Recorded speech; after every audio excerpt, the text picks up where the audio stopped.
Lucknow commissionerate की Alambagh police की ताबड़तोड़ कार्रवाई जारी। हिस्ट्री शीटर लुटेरा पुलिस की मुठभेड़ में घायल।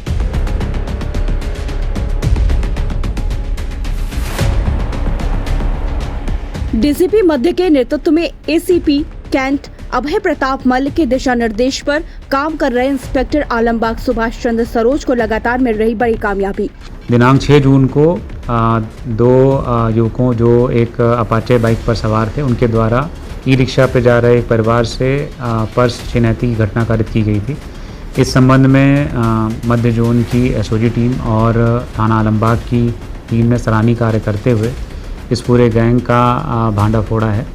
लखनऊ के आलमबाग थाना क्षेत्र में सिपाही की पत्नी के साथ लूट की घटना को अंजाम देकर मौके से फरार हो जाने वाले अभियुक्त की आलमबाग पुलिस टीम के साथ हुई मुठभेड़ के दौरान एक लुटेरे के पैर में लगी गोली, वहीं दूसरा लुटेरा अंधेरे का फायदा उठाकर मौके से हुआ फरार। लुटेरा अनीश के बीच हुई जवाबी कार्रवाई में अनीश के पैर में लगी गोली, लुटेरे अनीश को भेजा इलाज के लिए हॉस्पिटल।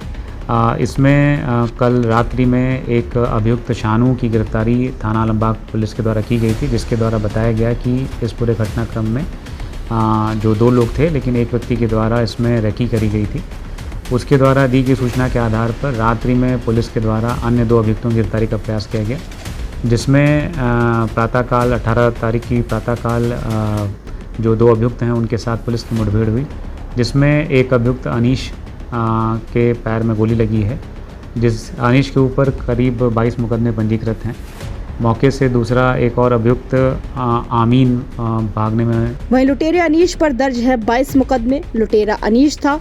जिला बदर इंस्पेक्टर आलमबाग सुभाष चंद्र सरोज की लगातार अपराधियों व लुटेरों पर कार्रवाई जारी। ज्यादा जानकारी के लिए जुड़ते हैं यूपी क्राइम हेड मोहम्मद नसीर से। नासिर, जो इस तरह के अपराधी खुलेआम घूम रहे, क्या पुलिस के इन पर नजर नहीं रहती? देखिए, कुछ मैं बताना चाहूँगा कि आप देख सकते हैं जो अपराधी ये पुलिस मुठभेड़ में घायल हुआ है, कहीं ना कहीं ये हिस्ट्री शीटर अपराधी रहा है। इसके कई थानों में इसके खिलाफ मुकदमे दर्ज किए गए थे और ये अभी 8 दिन पहले ही बाजार खाड़ा थाना क्षेत्र से इसने मोबाइल लूट की थी। देखिए, बड़ी बात इसमें खुशी ये है कि इस तरह के अपराधी खुलेआम घूम रहे हैं, पुलिस की इन पर नज़र नहीं है और ये जमानत पे छूटते हैं। जमानत पे छूटने के बाद में ये घटनाओं को फिर अंजाम देते हैं।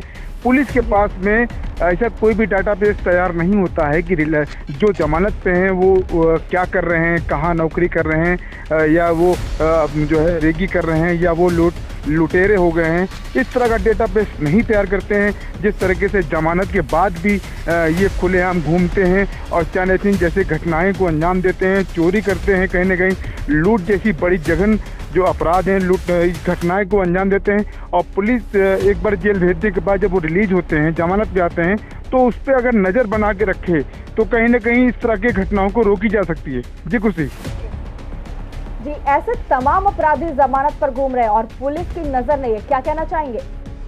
देखिए, नज़र की बात अगर आप करें कि नज़र नहीं है, तो ये तमाम ऐसे अपराधी हैं, चाहे वो जिलों की बात है, चाहे वो लखनऊ की राजधानी की बात करें, तमाम ऐसे हिस्ट्री शीटर हैं जिनके ऊपर 22 मुकदमे, 24 मुकदमे और कई मुकदमे में वो जेल जा चुके हैं। लेकिन वो जैसे ही जमानत होती है उसके बाद वो आ करके कहीं ना कहीं वो जो टारगेट उनका होता है अपराधी वाला, वो टारगेट को बनाए रखते हैं। कुछ दिन तो वो घटनाओं को अंजाम नहीं देते हैं, लेकिन फिर वो जिन मामलों में जेल जा चुके हैं फिर उस घटनाओं को वो अंजाम देते हैं।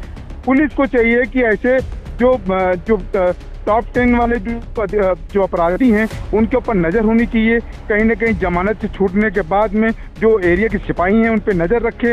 ऐसे अपराधी जो जेल से लौट चुके हैं, जमानत पे हैं, उनको टारगेट बनाए कि वो इस समय कर क्या रहे हैं। लेकिन अगर पुलिस इस पर थोड़ा सा भी अगर इस तरह से नज़र रखे और उनका डेटाबेस तैयार करे तो शायद इस तरह की जो घटनाएं हैं जिसमें पुलिस मुठभेड़ कर रही है और इस तरह के जो साथी अपराधी हैं, जब उनको लगता है कि पुलिस जो है मुझे गिरफ्तार कर लेगी, या पुलिस को जब मुखबिर द्वारा सूचना मिलती है कि वो इस रोड से निकल रहे हैं, तो वो कहीं ना कहीं वो उस तरह के अपराधी जो है घटना से निपटने के लिए वो पुलिस मुठभेड़ भी करते हैं और वो पुलिस से बचने की पूरी कोशिश करते हैं। लेकिन वो पुलिस मुठभेड़ पे वो कहीं ना कहीं या तो मारे जाते हैं या फिर वो घायल हो जाते हैं। यही हाल आलमबाग पुलिस के साथ में कल हुआ है, जब पुलिस को जो सूचना मिली कि ये जो 6 दिन पहले 8 दिन पहले जो घटना को अंजाम दिए थे, एक सिपाही की पत्नी से लूट किया था, चैन लूट की थी, पर्स लूट किया था, उस तरह का अपराधी निकल रहा है, तो पुलिस ने घेराबंदी करके उसको गिरफ्तार करने की कोशिश की, जिसमें पुलिस मुठभेड़ में उसके पैर में गोली लगी। जी खुशी। 22 मुकदमे एक अपराधी पर होना और फिर उसे पकड़ लेना वाकई बड़ा कार्य है पुलिस का। लेकिन सवाल है कि आखिर क्यों पहले कार्रवाई नहीं हुई? अगर कार्रवाई हो गई होती तो अपराधों की संख्या शायद इतनी नहीं होती। सूचना इंडिया के सभी दर्शकों को बधाई। अब आप सूचना इंडिया देख सकते हैं जियो टीवी चैनल नंबर 4053 पर भी। साथ ही सूचना इंडिया के सभी सोशल प्लेटफॉर्म इंस्टाग्राम, फेसबुक और ट्विटर से जुड़े और पाएं आपके क्षेत्र से जुड़ी हर एक खबर।